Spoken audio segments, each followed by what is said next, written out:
Hey everyone, welcome back to another episode of Vic's Garage. Today we're going to start working on dropping the whole front suspension so I can get it up on the jig. But first thing I'm going to do is show you how to get the torsion bars out, because that's always a sticky issue with Chryslers and Mopars. I'm going to show you how I'm making a tool from less than $30 in parts, Canadian, from Lowe's, and should make the job a lot easier. So let's get started on the tool, and then we'll get on the process of removing torsion bars. Okay, so this is what I'm going to make the torsion bar removal tool from. As you can see here, I spent $29 and change from Lowe's.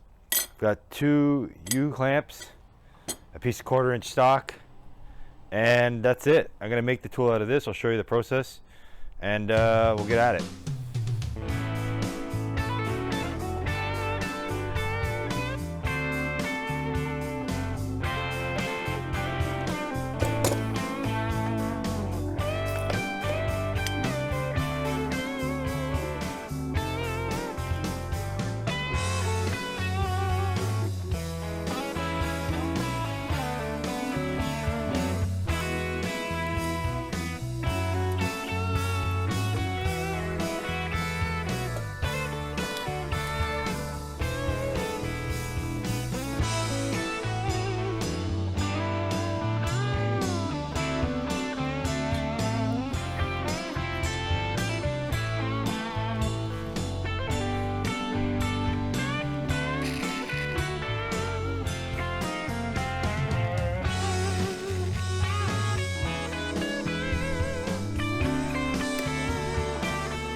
Okay, so I'm just going to go over the tool that I made here.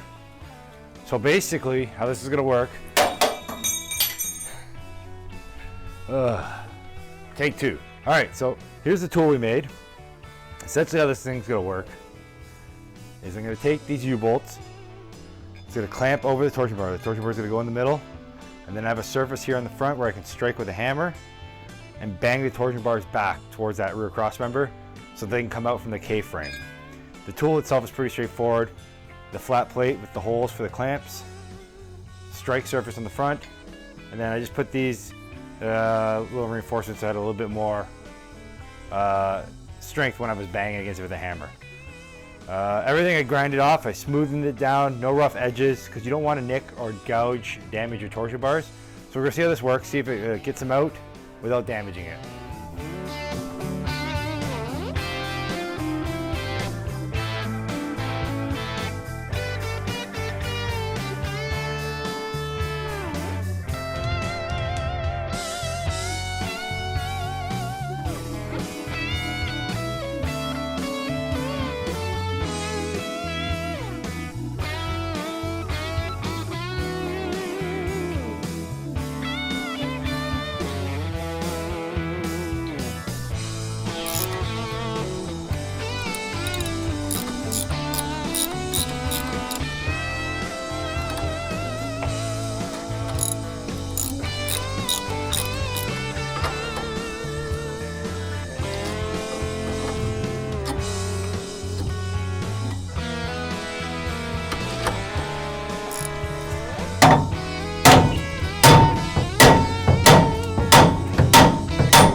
And it worked.